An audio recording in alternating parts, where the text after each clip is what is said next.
안녕하십니까. 저는 올해 35살인 여자입니다. 친구의 소개로 남편을 만났고 3년 전에 결혼해서 신혼생활을 하고 있어요. 남편은 저보다 4살 어린 연하남입니다. 연하남이라고 해서 제가 정신이 빠져서 남편감을 잘못 고른 탓이라고 하실 분들도 계시겠지만 사실은 그렇지 않습니다. 처음부터 남편이 저를 계속해서 쫓아다녔거든요.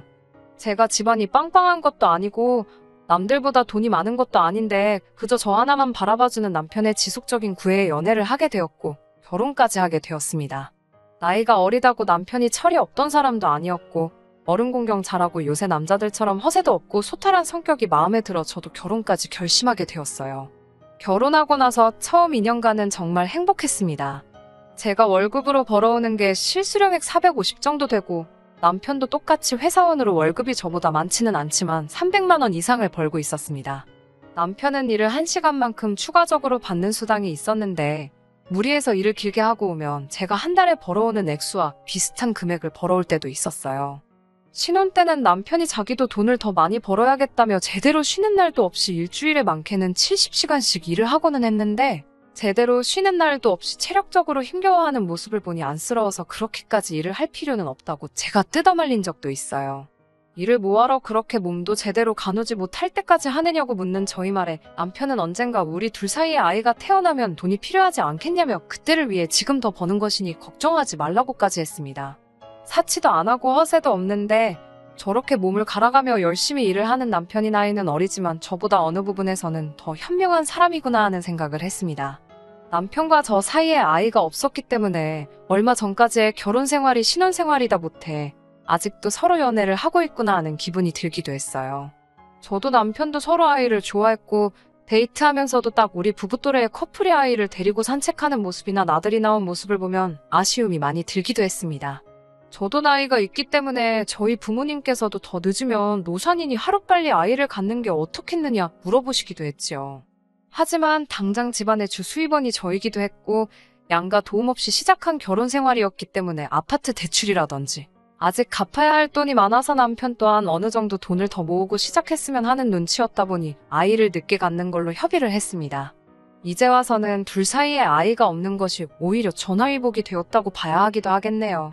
제 남편이 어디 가서 여자가 줄을 서는 그런 타입은 아니지만 그렇다고 어디 가서 빠지는 스타일은 아니었습니다. 연애하기 전에 남편이 제가 좋다고 따라다닐 때부터 저보다 4살이나 어린 사람이 나이 많은 여자가 뭐가 좋다고 따라다니는 건지 솔직히 이해하기 힘들었었어요.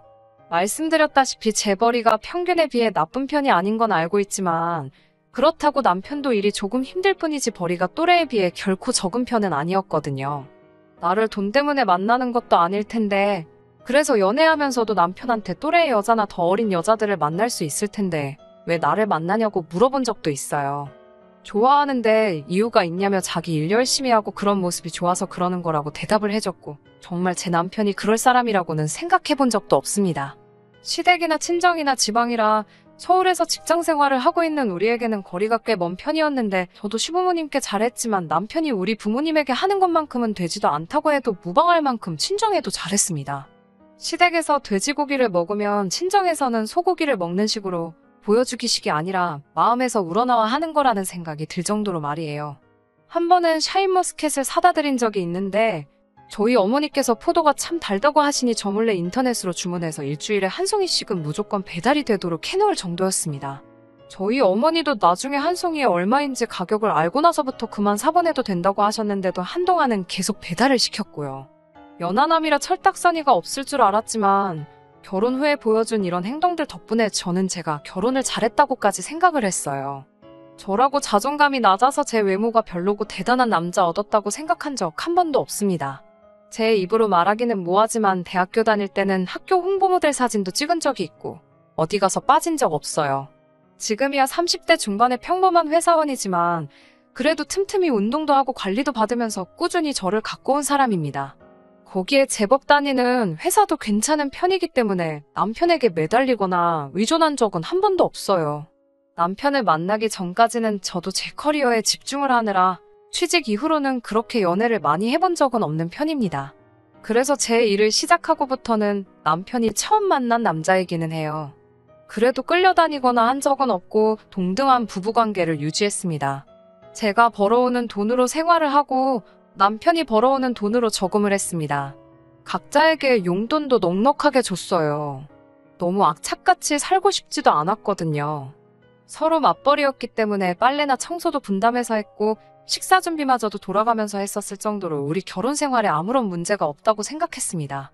그런데 어느 날 남편이 저를 두고 바람을 피고 있다는 사실을 알게 되었어요. 남편이 바람을 피고 있다는 사실을 알게 된 경위도 참 어이가 없었습니다.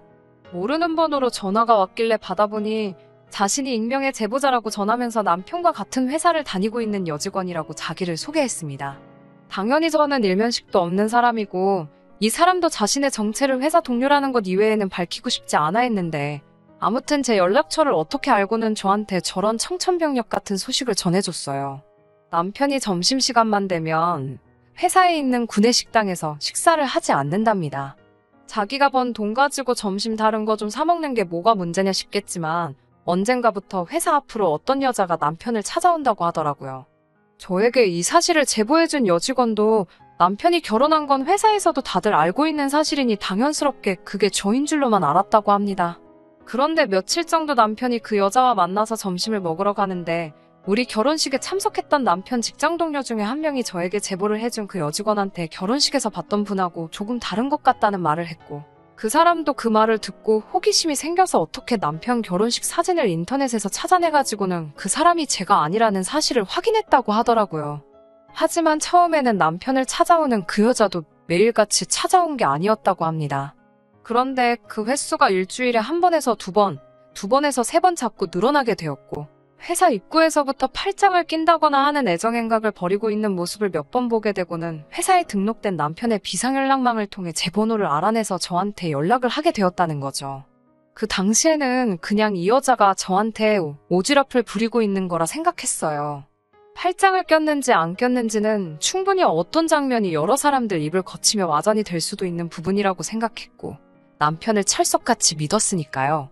아무리 그래도 그렇지 생판남인데 저한테 이렇게까지 연락을 해주고 남편이 바람을 피고 있는 것 같네 어쩌네 말을 전하는 그 여자가 솔직히 신뢰가 가지는 않았습니다. 그래서 그 여자가 전해주는 이야기를 처음부터 끝까지 경청하기는 했지만 100% 믿고 있지는 않았어요. 저도 회사에서 어떤 직원들을 향해 안 좋은 소문을 만들고 그걸 가십처럼 즐기는 사람들을 몇몇 봐왔기 때문입니다. 그런데 제가 시큰둥하게 듣는 둥 마는 둥 대답을 하고 있으니 그 여자가 자기가 뭐 때문에 이런 사실을 저한테 전해주겠냐고 하면서 자기 입장에서는 제 남편이 자기를 두고 바람을 핀 거나 마찬가지기 때문에 복수를 위해서 이러는 거라는 소리를 했습니다. 그 말을 들었을 때는 심장이 철렁 주저앉는 듯 했습니다. 저에게 전화를 한 그 여직원이 이미 남편과는 모종의 관계인 것이고 남편은 저와 그 여자를 두고도 또 새로운 사람을 만나고 있다는 사실을 전하고 있었으니까요. 그제서야 이 여자가 제 연락처까지 알아내서 이 소식을 전하는 이유가 무언지 이해가 가더군요. 그 연락을 받았을 때 저는 회사였는데 그 여자가 사실 남편과 이미 그런 사이였다는 충격 사실을 저에게 전했을 때부터 손이 벌벌 떨려서 제정신으로 전화기를 붙들고 있기조차 힘들었어요. 얼굴 한번 본 적 없는 여자의 말을 있는 그대로 100% 믿고 있는 건 아니었습니다만 그렇다고 그 여자의 말을 그냥 듣고 넘길 만한 것도 아니었습니다. 그 상황에서 어떻게든 남편이 저를 속이고 있다는 사실을 알아내려고 했던 것이 아니고 저는 마음 한구석에서는 남편이 저를 두고 그런 일을 하지 않았다는 확인을 받고 싶었었나 봅니다. 말씀드렸다시피 신혼 초에는 남편이 일하는 시간을 늘려가면서 돈을 더 벌어왔었는데 최근 들어 야근이 부쩍 잦은 상황이었는데도 월급은 그대로길래 궁금해한 적이 있는데 회사 규정이 바뀌어서 추가 근무분은 연말에 보너스식으로 몰아서 준다는 설명을 했던 적이 있었거든요. 그래서 남편의 바람을 알려준 그 여직원에게 그 사실을 물어보기도 했습니다. 남편을 믿어보려고 했던 질문인데 제 자신만 바보 멍청이처럼 되어버렸네요.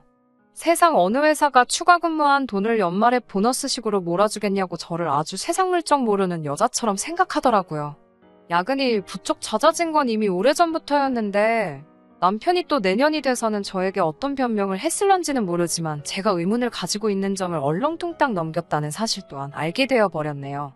속으로는 끝까지 아니겠지 하면서 최대한 남편을 믿어보려 노력했지만 여러 상황들이 남편이 저를 두고 딴짓을 하고 있다는 게 점점 더 맞아떨어지고 있었습니다. 제 스스로에게 질문을 해봐도 부정을 할 수가 없었어요. 의심이 확신이 되는 순간부터는 속이 거북하고 집중도 안 되었습니다. 집에 돌아가면 남편을 어떻게 대해야 하는지도 모르겠고, 그래서 남편에게는 친정어머니가 급한 일이 생겨서 회사에 휴가를 내고 잠시 친정에 내려가 있어야겠다고 설명했어요. 남편은 장모님 일인데 당연하다며 주말에 자기도 내려가 볼 테니까 걱정 말고 먼저 다녀오라고 하더라고요. 그때까지도 저를 신경 써주는 척 하는 게 가증스럽기까지 했습니다. 그리고 친정으로 출발하면서 혼자 고민하다가 심부름센터에 연락을 해서 알아보기로 했습니다. 참 어이가 없게도 남편이 외도를 하고 있다는 결과를 받는 데까지 하루도 채 걸리지 않더라고요. 이미 제가 친정으로 떠난다고 했던 순간부터 남편은 주말에도 자기가 내려온다고 말해놓고는 자기 세상이로구나 하면서 바로 그 여자를 아예 우리 집으로 들인 겁니다. 아파트 현관을 들어서는 사진을 보고 저는 더욱 더 놀랄 수밖에 없었습니다. 그 사진 속에서 남편의 팔짱을 끼고 아파트 현관문 앞에 서 있던 여자는 다른 사람이 아니고 바로 남편에게 저를 소개시켜줬던 저희 가장 친한 친구였으니까요. 우려했던 상황이 현실이 되었고 그 현실의 무게가 감당하기 힘들 정도로 커다란 것이라는 걸 깨달았을 때 말도 안 나오고 구토까지 나오더라고요. 다른 사람도 아니고 남편이 왜 그랬지? 내가 뭐라도 잘못했나? 하면서 처음에는 그 이유를 저에게서 찾기까지 했어요. 남편을 이해할 수 없는 와중에 또 대학 시절부터 항상 제 곁을 지켜준 친구는 대체 내가 무슨 잘못을 했길래 아니면 나에 대한 무슨 억하심정이 있기에 저에게 이런 짓을 하는 건지 정말 그 짧은 시간 동안 5만 가지 생각이 다 들더라고요. 두 사람의 만남은 바로 그 다음날에도 이어졌어요. 심부름센터 직원은 저에게 계속해서 사진을 찍어 보내줬습니다. 하지만 사진 몇 장만 가지고는 할 수 있는 게 많이 없다고 일단 저보고 최대한 증거를 많이 모아두라고 조언을 해주더군요. 저도 지금 이걸 터트려봐야 남편은 잘못했다 사과할 게 뻔할 테고 제 친구도 저를 안 보면 그만인 게 되는 거죠. 저도 고작 제 더러운 감정을 쏟아내기 위해 이걸 터뜨릴 필요는 없다는 생각에 증거를 수집하기로 했습니다. 그 와중에 남편은 알리바이를 만든답시고 주말에는 약속한 대로 차를 끌고 친정으로 몸소 내려오더군요. 내려와서는 온갖 걱정을 다 하면서 평소에 하던 1등 남편 연기를 하기 시작하더라고요. 친정어머니께는 아직 자초지종을 설명하지는 않았고 갑자기 찾아온 건 이유가 있어서 그런 거니 적당히 맞장구 쳐달라고 부탁했는데 워낙 남편이 친정에 잘했기 때문에 그저 사위가 멀리서 찾아왔다고 좋아라 하시더군요. 정말 얼굴색 하나 안 바뀌고 좋은 남편이냥 연기를 하고 있는데 정말 헛구역질이 올라와 참기 힘들었습니다. 남편의 시선을 돌리기 위해 심부름 하나를 시켜놓고 남편의 휴대전화를 빼돌려 방으로 숨어 들어왔습니다. 평소에 저희 생일을 비밀번호로 입력해놓기 때문에 풀어보려고 했는데 남편의 핸드폰 번호는 더 이상 저희 비밀번호가 아니더군요. 증거가 더 필요한 상황에 남편의 핸드폰을 열어볼 수가 없으니 당황했는데 혹시나 하는 마음에 제 친구의 생일을 입력해보니 잠금이 손쉽게 풀려버렸습니다. 그 뒤에는 어려울 게 없더군요. 이미 둘이서 여기저기 놀러다니며 찍은 사진부터 두 사람의 대화 내용만 봐도 더 이상의 증거는 수집하는 게 무의미하다는 생각이 들었어요. 친정에서 돌아오고 나서도 아무것도 아닌 척 며칠을 더 지냈는데 통하지도 않을 야근을 하면서 저 몰래 친구를 만나고 오고 그 다음날에는 제 시간에 퇴근을 시키지도 않은 청소며 빨래며 밥까지 해주며 다정하게 웃더군요. 식사가 끝나고는 오랜만에 산책이나 하지 않겠냐면 내 손을 잡아 끄는 모습과 저를 배려해주는 자상한 말투. 저게 전부 다 내 친구를 몰래 만나기 위해 쓰고 있는 가면이었나 하는 생각이 들었습니다.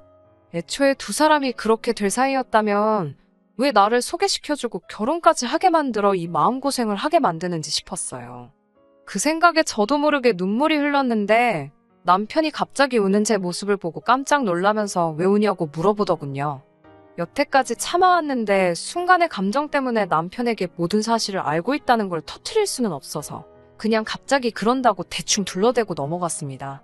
그리고 친정에서 돌아온 그 주말에는 제 남편과 저 몰래 만나고 있는 제 친구를 따로 불러냈어요. 얼굴 못 보고 지낸 지 너무 오래된 것 아니냐고 오랜만에 보자고 하면서요. 평소 자주 만나던 그 시절처럼 친구를 만나 요즘 유행하는 파스타를 먹고 요즘 젊은 사람들이 찾는다는 카페에 가고 정말 아무 티도 나지 않게 평소와 똑같이 시간을 보냈습니다. 친구도 제가 뜬금없이 만나자고 해서 불안해하는 게 티가 났는데 정말 아무것도 모르는 듯 태연하게 행동하는 저희 모습에 친구도 안심을 했는지 얼마 뒤부터는 저를 평소 대하듯이 대하더군요. 어느 정도 시간이 지난 뒤부터는 친구도 더 이상 의심할 게 없다고 생각했는지 뻔뻔하게도 남편은 잘 지내냐고 안부를 묻더군요. 결혼식 끝나고 집들이 한 이후로는 한 번도 본 적이 없다면서 정말 입에 침도 바르지 않고 거짓말을 하는데 그 자리에서 들고 있던 포크로 이마를 찍어버릴 뻔 한글 속으로 꾹 참았습니다. 아무 일도 없는 척 연기를 하니 저도 힘들어져 잠깐 지쳐 있었는데 친구가 제 눈치를 보더니 무슨 일이 있느냐 걱정을 해주면서 일도 좋지만 건강도 챙기면서 하는 게 좋다고 말을 하는데 그 와중에도 저를 걱정해주는 척을 하고 있는 가증스러운 모습 때문에 웃음도 나오지 않더라고요. 남편을 제게 소개해준 친구에게 빼앗기고 저는 그 사실을 전부 다 알고 있음에도 불구하고 아무것도 모르는 척 연기를 하고 있어야 한다는 현실이 너무 힘들었네요. 그 덕에 마음고생을 해서 그런지 몇 달 안 되는 시간 동안이었는데도 살이 10kg 가까이 빠지고 피부도 많이 푸석해졌어요. 더 이상 확보할 증거도 없었고 그때쯤 저도 마음 정리하고 확실하게 이혼을 결정했던 것 같아요. 아는 변호사에게 제가 모아놓은 증거들을 보여주고 남편 그리고 제 친구까지 2명 다 처벌하기로 했어요. 친구에게는 위자료를 청구하고 남편은 재산분할 없이 이혼하고 위자료까지 청구하는 걸로요. 둘이 아파트 현관 앞에 팔짱 끼고 있는 사진부터 추가로 야근한다고 한 날 회사 근처에서 만나 숙박업소 들락거리는 사진에 협조를 부탁해서 카메라 파일까지 전부 확보해둔 상태였으니 이 정도면 충분하다고 하더군요. 그런데 한 가지가 마음에 안 들기 시작했어요. 위자료를 청구해봐야 그렇게 큰 금액도 아니더라고요. 제 인생을 나락으로 떨어뜨린 것 치고는 그 죗값이 너무 싸게 먹히는 게 아닌가 하는 생각이 들었습니다. 제가 돈을 못 벌어서 돈이 아쉬운 상황도 아니고 이혼으로 한몫 챙기려는 게 아니라 그 짐승만도 못한 인간들에게 그들이 지은 잘못에 합당한 벌을 내려주고 싶었거든요. 그래서 이혼 서류는 일단 숨겨두고 있었습니다. 그리고 일주일 동안 남편이 외출을 못하게 감시하고 야근한다고 하면 회사에 전화까지 하는 등 남편이 친구를 만나지 못하게 길을 최대한 막아버렸어요. 처음에는 괜찮은 척 하더니 저의 방해 공작이 일주일이나 지속되니 남편도 몸이 다른 건지 사소한 거에도 짜증을 팍팍 내더라고요. 그러더니 연애하는 동안부터 결혼 후까지 단 한 번도 다녀와 본 적 없는 출장을 운운하면서 이번에 처음으로 회사에서 자기를 출장을 보내주게 되었다고 자기한테는 좋은 기회라며 저에게 털어놓더라고요. 그 길로 저에게 남편의 외도 사실을 알려준 회사 여직원에게 전화를 걸었더니 남편은 출장을 가는 게 아니라 휴가를 낸 거라고 알아봐 주더라고요. 그 휴가를 낸 목적은 안 봐도 뻔했죠. 처음에는 출장 이야기에 내키지 않는 듯 반응했지만 남편의 꿍꿍이를 알게 된 뒤에 제가 손수 가방도 챙겨놓고 하니 남편도 아주 발이 가벼워져서 춤을 추듯 집 밖을 나서더라고요. 남편 핸드폰에는 어디로 향하고 있는지 추적할 수 있게 앱을 설치를 해뒀어요. 거기에 혹시 몰라서 심부름 센터를 불러서 남편이 향하는 곳이 어디인지 따라붙어 달라고도 부탁을 했습니다. 남편은 바닷가에 위치해 바다가 보이는 펜션을 하나 잡았더라고요. 당연히 가는 길에 제 친구도 태워서 갔다고 하고요. 저랑 결혼 후에는 일에 집중하고 싶다며 휴가도 적당한 데 가지 않고 친정과 시댁을 오가면서 보냈는데 제 친구하고는 저런 곳까지 갈 정성이 있었다는 게 참 기분이 나빴습니다. 하지만 뭐 상관없었어요. 이미 끝내기로 결심한 마당인데 그런 걸로 일일이 화를 낼 이유가 없었으니까요. 남편이랑 친구가 펜션에 도착했다는 말을 듣고 저도 제 친구랑 같이 오랫동안 연락하고 지내던 대학 동기들을 불러 모았습니다. 자초지종을 이야기해주고 혹시 저랑 같이 그 펜션으로 쳐들어가 줄 수 있냐고 부탁했더니 이 사실을 믿을 수 없다는 반응을 보이며 저를 따라가서 자기들 눈으로 직접 봐야겠다고 하더군요. 그 중에 동기 중 한 명이 제 친구가 사실 결혼을 앞두고 있다는 사실까지도 말해줬습니다. 정말 고맙게도 그 동기와도 지인이었기 때문에 친구가 결혼을 준비하던 남자도 같이 동행을 시킬 수 있었어요. 친구가 결혼하려던 남자는 건물 몇 채를 가지고 있는 사람이었는데 이런 사람을 두고 뭐하러 내 남편을 만났을까 싶었는데 실제로 만나고 나니 그 이유를 알겠더라고요. 나이도 우리보다 훨씬 많아 보이는 데다가 누가 봐도 딱 이 사람의 재산만 보고 결혼을 하기로 정했다는 생각이 들었어요. 남편과 친구가 즐거운 시간을 보내고 있을 목적지인데 그 목적지로 향하는 저희들은 썩 즐겁지는 않았습니다. 친구와 결혼할 상대라는 사람도 혼자서 중얼중얼 거리면서 믿을 수가 없다는 듯한 분위기였고요. 도착하니 출장 간다던 남편 차는 펜션 앞에 떡하니 주차가 되어 있고 차 안을 슬쩍 봤더니 제가 싸준 가방은 손도 대지 않고 그대로 뒷좌석에 처박혀 있더군요. 금방이라도 어디 나가려고 한 건지 문도 잠궈놓지 않은 상태라서 저와 친구들 그리고 친구의 결혼 상대 이렇게 7명이서 아무런 제지 없이 펜션에 들어갈 수 있었습니다. 누가 들어온지도 모르고 바다가 보이는 욕조 안에서 아주 신명나는 시간을 즐기고 있더라고요. 제가 남편을 부르고 모고할 것도 없이 그 장면을 보고 친구의 결혼 상대가 창문을 뛰어넘어가서 소리를 고래고래 질렀습니다. 두 사람은 욕조 안에서 비명을 지르며 아주 혼비백산하더라고요. 남편은 머리채를 잡혀 질질 끌려가는 제 친구를 보며 자기야를 불렀다가 저 멀리서 그 상황을 보면서 자기야를 불렀다가 아주 제정신을 못 차리고 있었어요. 그리고 모든 상황을 지켜보는 그 자리에 따라 나온 대학 동기들까지 아주 난리통도 아니었습니다. 남편과 바람이 났던 친구는 결국 파혼하게 되었어요. 그 상황을 들키고도 결혼을 진행하려는 사람은 아마 아무도 없었을 겁니다. 남자 잘 만나서 인생 피겠다고 노래를 부르던 친구였는데 그렇게 바라던 소원을 성취하기까지 코앞이었는데 전부 파토가 나버렸네요. 돈 많은 배우자는 돈 많은 배우자대로 두고 뒤로 애인을 만들면 된다고 생각했던 걸까요? 그렇게 위험을 감수하면서까지 만날 것이었으면 굳이 저한테 남편을 왜 소개시켜줬는지 하는 생각도 듭니다. 거기에다가 친구의 남편과 바람이 나서 머리채 잡혀 끌려나가는 걸 다른 사람들도 아니고 매일같이 붙어 지내던 대학 동기 친구들한테 들켜버렸으니 정신이 있다면 그 친구들 앞에서는 더 이상 얼굴도 못 들고 다닐 거예요. 그렇게 소중하게 대하던 인맥이었는데 적어도 앞으로 2번 다시 친구 남편은 건드리는 게 아니라는 걸 뼈저리게 깨달았을 겁니다. 그리고 남편하고는 집으로 돌아와 대놓고 이야기했습니다. 집에 오는 길 내내 얼굴이 새하얗게 질려가지고 아무 말도 못하고 미안하다는 말만 미친 사람처럼 반복을 하더라고요. 차 안에서 꾸역꾸역 몸을 구겨 넣으며 무릎을 꿇고 삭삭 빌고 있는데도 이 남자를 향한 동정심조차 들지 않았어요.